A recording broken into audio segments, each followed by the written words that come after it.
Welcome back everyone, Adzi here again. Now we're on the workbench again. Now I've got another brand new gun that's been brought to me. So the owner has bought it from a shop, not even gone to play with it, brought it straight to me here. So this is one of the G&G Armaments, and this is one of the TR16 series rifles. So there you have it, there it is. Please excuse the battery hanging out the back, that's for testing purposes only. So there's the gun. So overall, quite solid, good build quality, as you'd always expect with a G&G gun. What we're going to do though, is we're going to turn this into a DMR. So currently this is going to do semi and full. We're going to make it, and I'm not quite sure, I haven't 100% decided how we're going to do that. We'll do that once we get inside and decide what may be the best route for this particular build for the customer to make it do semi-auto, reliably, consistently, without perhaps doing any long-term damage to the gun, if we can avoid that. So we're going to have a look at that, but just before we do, I've set the hop on this so that it's running 0.25 gram BBs, only because there's no point me loading a 0.4 into this to test it as if it was a DMR, because out the box, let's be honest, it's not going to, is it? We're going to apply so much hop to it that the power is just going to drop so much. So we'll do a little test on 0.25s where that hop is set for it shooting it in a nice straight line as good as it can be. We'll give it a quick test. We're not going to worry too much about the rate of fire because we're not aiming for that on this build, but we're just going to kind of get a quick before and after in terms of the performance and some of the upgrades we've used to kind of achieve what we want to do. So yeah, let's start with a quick chrono test. Right, here's the chrono, let's give it a whirl.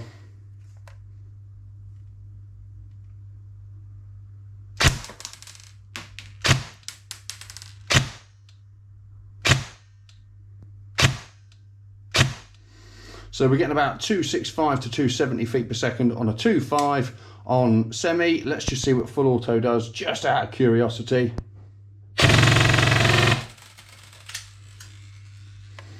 So that was making a little bit under a joule, looking at the top of that. That was doing 288 feet per second at its absolute tops then, I think. So not bad out of the box, to be fair. But the main aim, as we said, is going to be to do a DMR. So let's see what upgrades we do to turn that into a kind of a marksman's rifle, a bit of a monster. Let's see. Here we are inside the gearbox. Now this is just it in its standard form. So let's just have a quick overview of what's in here at the minute and just see what's good, maybe what's not, and what we're possibly going to change. So overall, I would say quality of the parts used aren't bad. So there's a few bits that I don't think we're going to need to change. For example, for no other reason than starting with the nozzle, but starting with the nozzle, that's got the little two O-rings in there to help air seal with the cylinder head. So that's pretty good going. If we have a look at the piston, it already has a metal rack of teeth, which is good because that helps durability. I think one thing we will change on here, for no other reason than perhaps trying to reduce the amount of noise. So the cylinder head in there is just basically a flat one with a flat piston, and obviously when that slams forward, that's obviously going to make like a thwacking noise. So we're going to use a piston head and to change the cylinder head for something that's going to hopefully reduce it. You're never going to be able to get it completely silent. It just doesn't happen with AEGs, but we're going to take steps to try and improve it as much as we can. So those are good. I've also noticed as well, interesting fact on these is the gears. If we rotate this round, come on, round, and we pull that bit back, interestingly, it's already short stroked. Nothing wrong with that. So it's had 3 teeth cut off this already, just as a standard. Not a problem, that's a ported cylinder, and we're not going for an excessive length barrel. So that's absolutely fine, but just a point of interest. So I think the gears we'll leave are fine, because we don't need quick gears, because we're going for power being the DMR, so we're going to need the torque of the 18:1 that's in there as standard, or I'm pretty certain that's what they're going to be.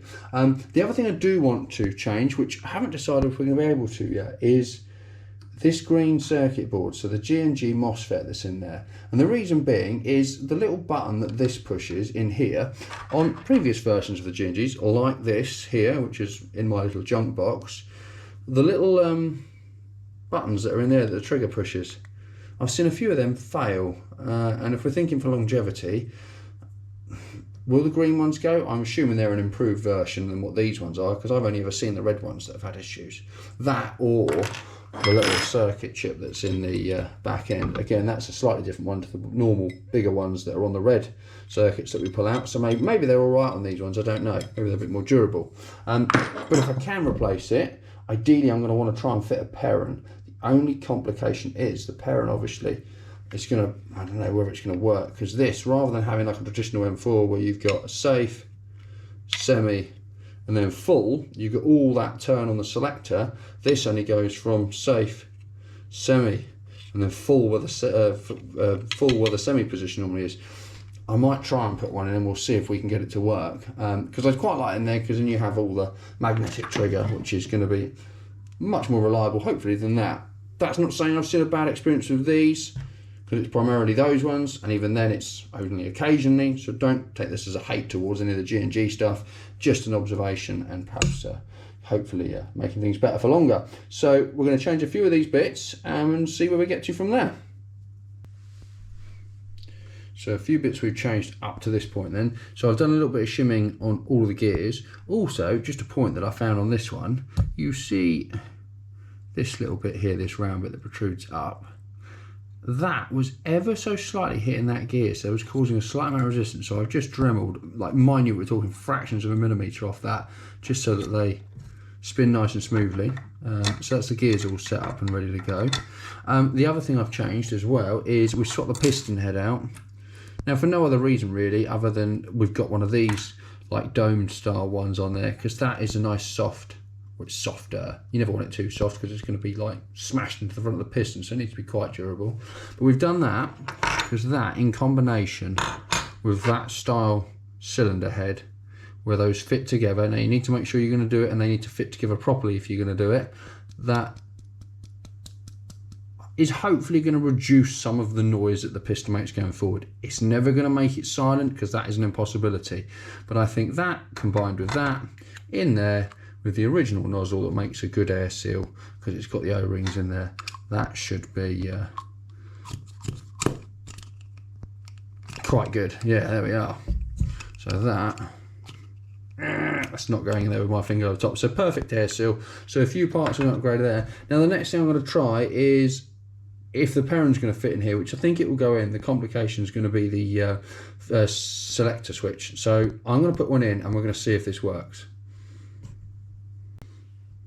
And then just but a moment later, the Perrin is in. Now, interestingly, so I've got that in, but I'll come back to that in a minute. The bit I was most concerned about was on this side. So do you remember when we looked at the upper receiver, we had semi, so you've got kind of a quarter, not a quarter, like half of what you'd normally do to get to semi basically. So we've got about an eighth of a turn, and you've got full auto at the top. So that doesn't give us as much movement. And the bit that was making me worried was, is there going to be enough movement on here so that we can get the little white stickers to go over the relevant sensors? Now, from semi, from safe position, shall we see, it can see that it covers the semi sensor. Now, if I rotate that to about an eighth of a turn, which is there, which when the gun's in, it's all together, that's going to be what was semi. And then that's still not quite over the full auto. So I reckon we're going to get away with this, because when we put that around to the 90-degree point, so straight up, as if it had been full auto, it covers the full auto sensor. So I think we might be in luck to having this work, you know. And the only thing I had to modify on this side was there's a bit of like the cable runner here that come across a bit too far. So we had to cut a little bit out to allow space for the Perrin to actually sit in. So we did need a bit of internal modification on that.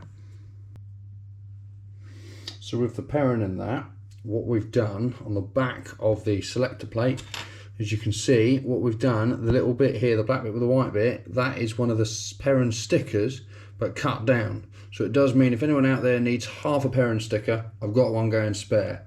But other than that, we're going to see if that will line up with them nicely and actually work as it should do. So I'm hoping it will, and it looks pretty good from where we are. And the other thing, just to point out as well, where the triggers fit on inside the little magnet for the Perrins, that as a standard bit from the G&G is just too chunky, and I think it'd be too awkward to modify it to get it to fit and stay in there nicely. So we've replaced that for another trigger. Let's put this in and we'll see if it works.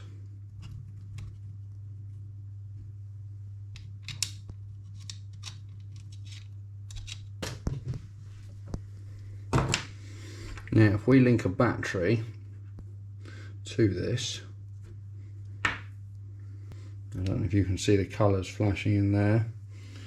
As Let's make things darker. Hopefully we can see. So we've got a yellow flashing. Now as we rotate this, I'm hoping, yeah, there we are. Can you see the blue coming through on here? That's now yellow. As we go back, that's changed. That's gone white, blue, red.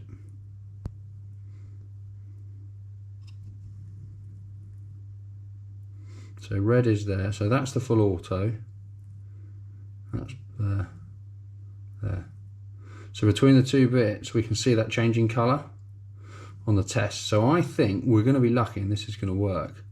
So semi, sorry, no, safe, semi, and full auto. There we go. So I think we're going to do right. So let's get that back together now and let's see if that functions as we want it to.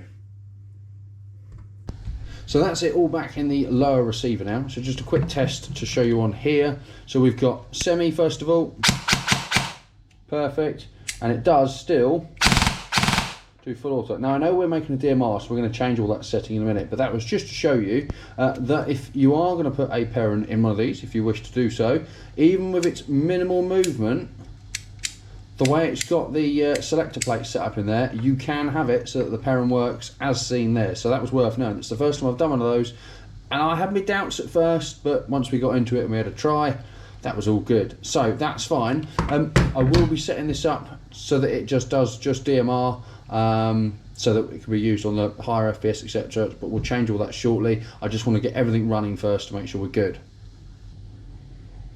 Now for the choice of barrel, this is a 6.02mm tight bore barrel that we'll put in, which I've given a sort of a good nice clean through, bit of a polish etc. in there, just to make sure it's 100% clean inside, so there is no resistance for the BBs going down there to get the best accuracy. We're using a standard hop chamber because I quite like these. They're great. They've got a nice kind of rotary back to them with the arm that kind of pushes the knob down on top. So we do like the way these work, so there's no point changing that. That's going to work perfectly. The type of hot rubber that's in it, I've gone for the Maple Leaf MR. I like the Maple Leaf range of hops. We've gone for the MR because we're doing a DMR. We're going to be lifting a heavier weight BB. Therefore, we want as much contact on top of the BB as possible so that we can get an effective lift on the hop. So that is all good and set up in there. I don't know if we can see it very well, but it's all in there. It's all nicely. So that's good to go. So that's the setup of the barrel we're going to use. There it is, all back together. So all the upgrades so far have gone in. Other bits we have changed. We've added a high torque motor, and I've added some spade terminals in the rear of the gun, just like it had on the original MOSFET, so that if ever it needs to be taken apart again, it can be done so quite easily without being a bit of a hindrance in terms of disassembling the gun. So that's all done. I've now set this to semi and semi. So it's going to do semi on both bits. If, for example, you were playing at a site that wouldn't allow a DMR to be able to be customized. In other words, by customized, I mean go into the settings. Obviously on a parent, as we know, you can flick the selector switch and go and modify things.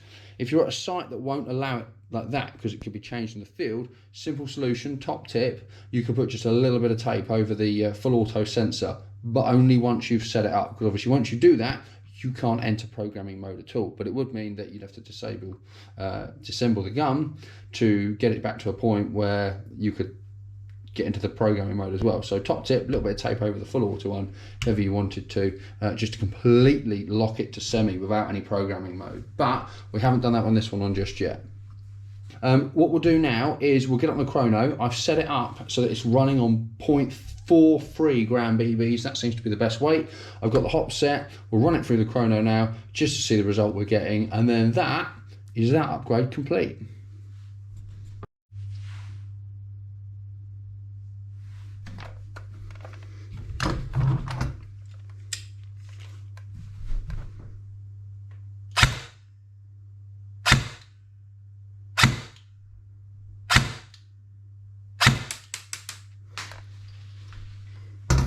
So there we go, that's just gone through the chrono at around 1.6 joules roughly. So we're at the top end of the power where we want to be on that one. Nice and consistent, so that's going to work really well. So there you have, that's the upgrades complete. So that's taken the standard G&G model out of the box, which would have had okay performance, and we've turned it into an absolute beast for DMR, running on 0.43 4.3 gram BBs. So that should hold its own on the battlefield now. Hopefully that might have been useful to you. Maybe you're thinking of doing something similar yourself, quite possibly. Perhaps you've learned something, who knows? Chuck us your thoughts in the comments. Love to hear how perhaps your own upgrades have done, what you might have learned from that, or any tips that perhaps might be useful for a build like this, who knows? But other than that, thank you very much for watching. Hope you've enjoyed watching. Like the video, subscribe to the channel, and I will see you all in the next one.